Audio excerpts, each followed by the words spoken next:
Hello everyone! I thought I'd show you how to make a yarn pom-pom.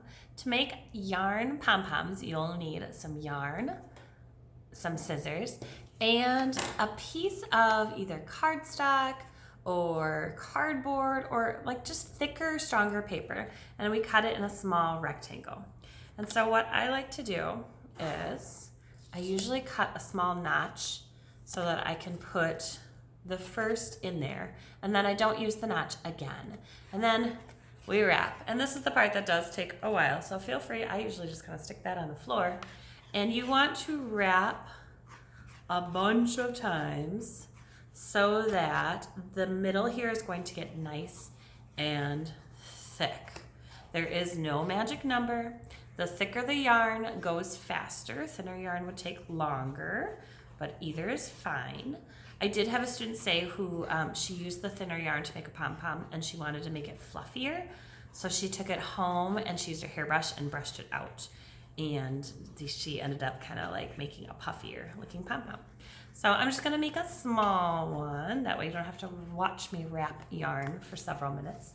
Now the goal is to try to keep that cardboard as straight as you can, which is why thicker materials work better. If you were wrapping too tightly and that starts to close, that's really going to cause a little bit of an issue, okay? So after you've wrapped a bunch of times, you can see mine's bending a little bit, and right now it's like a big O of yarn. So I'm going to cut that off. You don't need to tie the tail.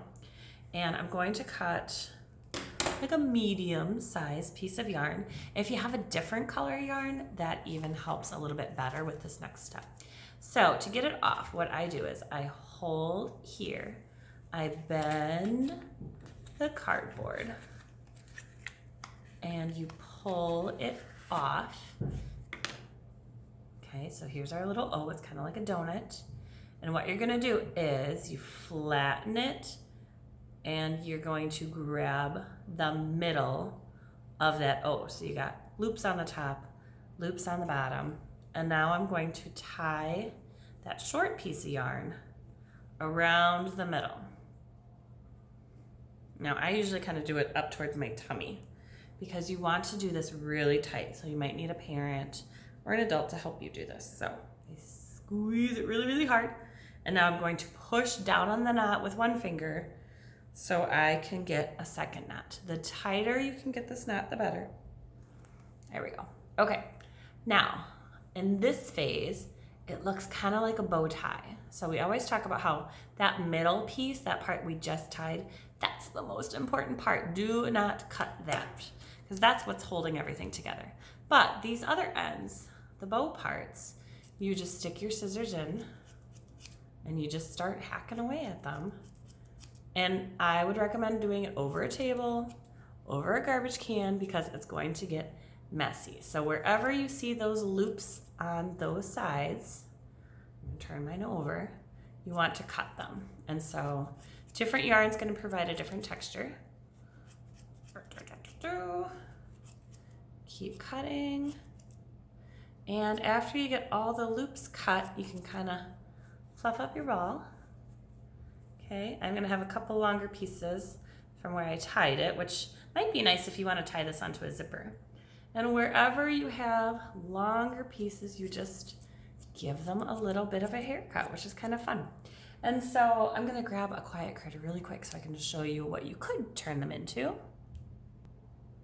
right, here we go. So here are our quiet critters. And so for these ones, I did use fluffier yarn. If you had some googly eyes at home, or even if you had like paper and you could color dark dots and glue them on, you could make eyes. The antennas are just pipe cleaners. The bottom is just like a piece of cardboard or leather, and then you can write the name on, and we use tacky glue to glue everything together. So you could turn your pom-pom into a quiet critter, or you could just add some pom-poms onto your zipper pulls on your backpack and decorate it really cool that way. So I hope that was helpful to you, and I hope you enjoy making pom-poms on your own.